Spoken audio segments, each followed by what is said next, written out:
Nikki, what was just kind of your initial thoughts about your pairing and where y'all are headed? I don't hate it. I mean, I don't know that I would admit if I did. But I think, most of the people, Charlie Cream, I guess, had us in the 8-9 game and we'd been there a while. So, I think our schedule, there was a lot of respect for our schedule and our road wins and relative to everybody else, I think, which probably moved us up a line. But a ton of respect for Alabama. I've known Christy Curry a really, really long time. So we're going to have a really tough matchup right away. Yeah, Nikki, what do you know specifically about Christy's team, and just maybe even just in terms of how she coaches, what her strategy is, that kind of thing? Yeah, I mean, I think it's changed a little bit this year, honestly. Like when you look at their roster, it's filled with transfers. And so I just think that's what kind of made them probably turn the page real quickly. I mean, I think they had obviously a couple years ago when Jordan Lewis, her 5th year there, they made the NCAA tournament and looked really good. But I think their guard play is really good. They statistically are an unbelievable 3-point shooting team, better than anybody in our league. Oklahoma State by percentage is the best in our league, and they're better than Oklahoma State. So they play a lot of players. They're going to move guards from playing 3 to down to 4 and playing small ball. They can play big, so they can play a variety of ways. But we're certainly going to have to guard the 3-point line. Nikki, what was the feeling, when the team heard their name called? I mean, can you kind of describe that for us and how excited they were there? Yeah, I don't, I mean, I think for a lot of them, it's their first NCAA tournament announcement. I mean, whether it's Erica or even Asia Blackwell, like, Missouri's name was never called, when she was there. And so obviously Jana won a national championship at Stanford, so a little bit different situation with her. But I think with all our freshmen, and so I don't think they knew. Obviously the Caitlins and the Sarahs, not being up for a 1 seed or wondering if they're on the 1 and 2 line where we were last year.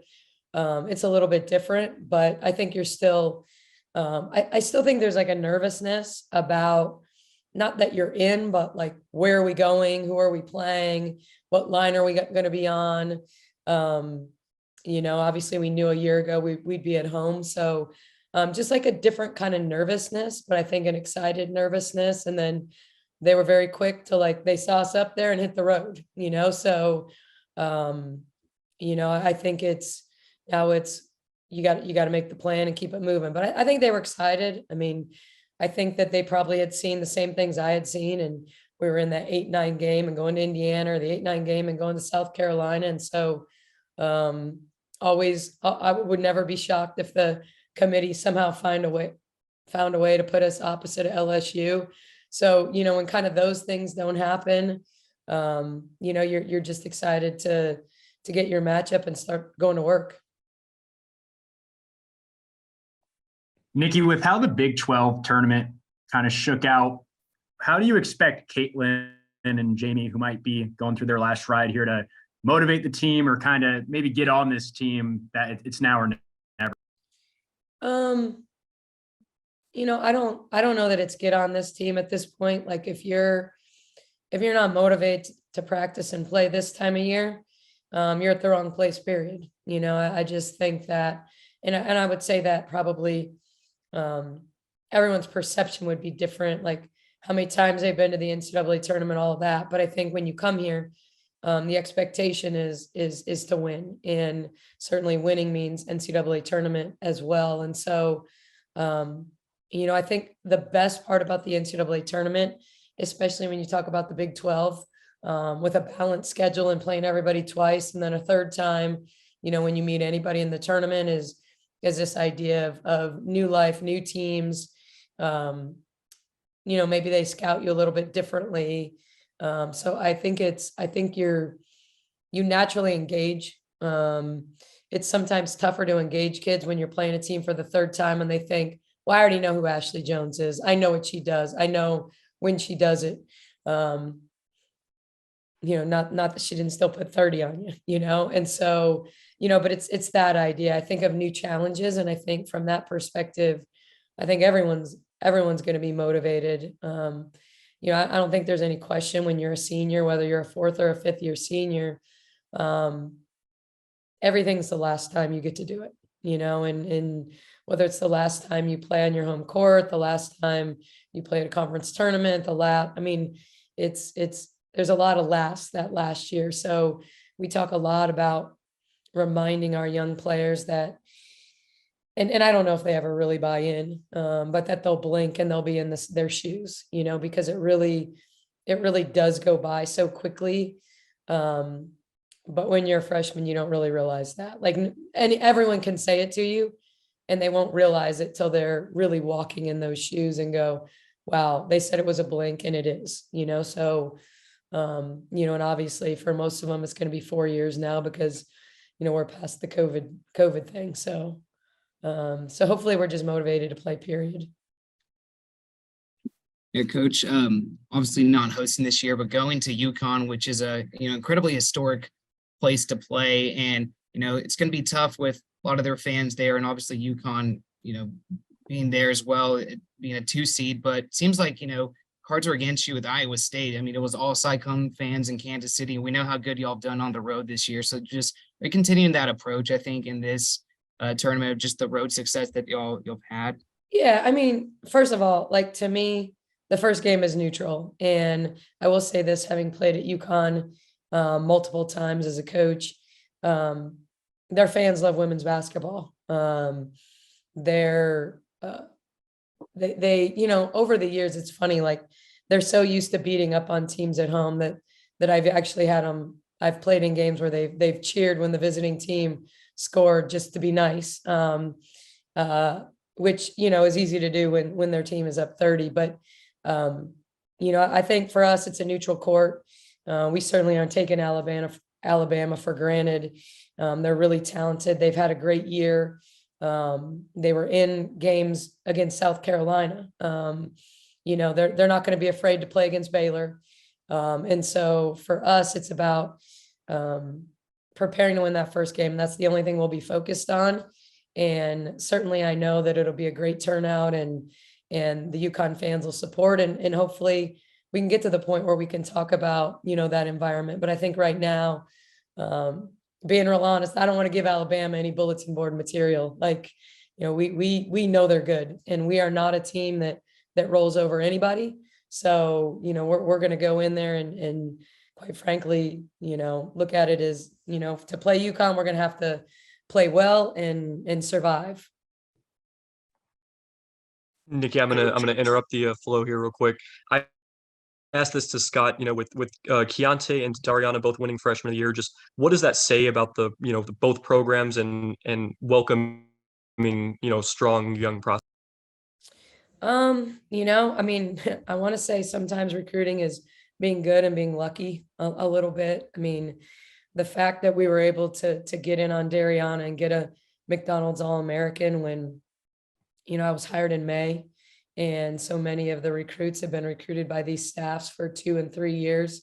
And we'll get a better feel of that as we become in that situation where, we started recruiting kids when they were 8th and 9th graders and are following them all the way through. And so for us, probably in some ways differently than the men, because Keontae is a Texas kid, for us to go into Oklahoma, and to get, the top prospect in Oklahoma, someone that we really knew had opportunity to play.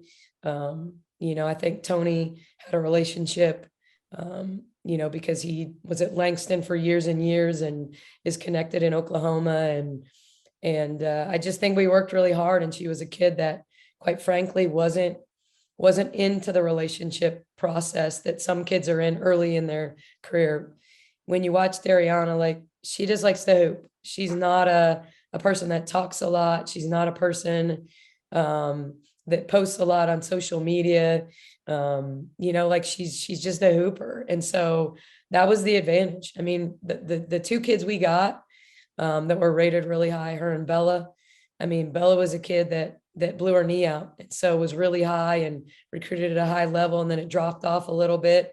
And then people were trying to jump back in. And I think she was a little bit frustrated by the fact that people had backed off of her when she got hurt. And so that kind of opened the door for us with her to really build a meaningful relationship. So I would say a little bit lucky. And at the same time, someone that we knew was capable of being really, really good for us, and excited that, she ultimately chose here. I mean, I think what Scott did in winning a national championship 2 years ago, and Keontae being a Texas kid, and, it makes sense. He's a guard that, if he's watching Davion and the guards that played here, I just think it makes a ton of sense for really good guards to play for Scott Drew, because they're having such good success at the next level. Thanks, Nikki. You're welcome. Coach, can you speak to the development of both Dariana and Bella over the course of this season, and what do you believe that they need to do in order for you guys to make a successful run in this tournament? It's honestly not going to be on them. Here's the thing about them. I think that, we've talked to our other guys a lot about this idea of they're not perfect. They make mistakes. We all make mistakes, but freshmen are probably going to make a few more. And I think their growth has been outstanding. I think their understanding of what we do and why we do it has been good. I think they understand game planning now. They make mistakes, they make assignment mistakes. They make mistakes that Caitlin Bickle doesn't make, defending the low block, defending the high post, defending ball screens. Like, they have a lot of room for growth. But if the reality is, our success comes when our other guys, when Sarah and Jamie and Jaden and Kate, when those four are the veteran leaders and they're taking the pressure off our freshmen. Like, to me, Bugs and Bella may have big games, and they may not have big games. Most of our success is predicated not on those two freshmen. Like, they've given us what they can. They show up. Some games Bella scores more than others. Sometimes Dariana scores more games in some games more than others, but she's always going to rebound. She's always going to go to the offensive boards. And so I think there's actually consistency. And to me, a consistency of expectation and what they can and can't do, and what we need to expect that they can and can't do. It really comes down to our other four that have been in more big games, that have been in the NCAA tournament, that know why we do what we do. Like, they're the ones that really, if we're going to advance, they're going to be probably more important than our freshmen. Anything else? Nikki, you mentioned, obviously you're not going to look past Alabama, but going onto the road to UConn's place, could that, you guys seem like you've done well as an underdog this year. I mean, will you sort of, I know for you, it's all about, how are we going to defend this? And it's very nuts and bolts of basketball, but will you try to play up that, hey, us against the world kind of thing to the team? I mean, we need that even in the first round. I mean, I just think that's when we play our best. When we went to OU to start conference play, and they were rated higher than us and hadn't lost at home. I think even though for OU, it's you still got to beat last year's champion to be champions, and I don't think OU looked at us as an underdog. And so I really think underdog mentality is, do you keep a chip on your shoulder? Do you say, like, okay, people are going to say we're not Baylor anymore. We're not the dominant Baylor, but we're good enough to go beat anyone. And, I'm pretty sure whether it's Alabama or UConn, I know Gino well enough to know that he's not going to estimate anyone at tournament time. And so I just think that from our perspective, that's who we need to be, because we're not bigger than anyone. We're not stronger than anyone. What we can do when when I think about how we played against Iowa State, and believe me, I wish I was a person that could turn it off, that could, say we lost, it's Saturday, but I live in front of the TV, watching those games and my having my stomach roll, thinking about how, it was a tie game with 4 minutes and 5 seconds to go and Bill called timeout and how, we were closer to them at that point than Oklahoma or Texas was, like we were capable of competing with anyone, which means we were capable of going to Kansas City and winning that tournament. And so that's the drive I have, is that I know that when we're aligned and we have good synergy and we share the basketball, like, I've said it, like when they took the 2-point lead and we took the pull up 3 in transition when we were in the bonus, I know Sarah's capable of making that shot, but if she crosses over and attacks the basket and gets to the line right there, we stay tied, then Jaden missed the pull up and Jamie missed the pull up. And those just weren't the shots that we had made in that game to put us where we were at, and I'm not even saying those are terrible shots for those players, but consecutively, that's not what you do. It's not what got us to where we were at.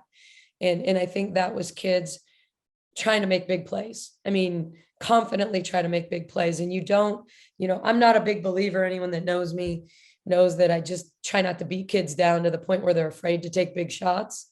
But there's a time and the place that when we had moved the ball, we rolled behind them and we got layups. We either made them or missed them, or we got fouled.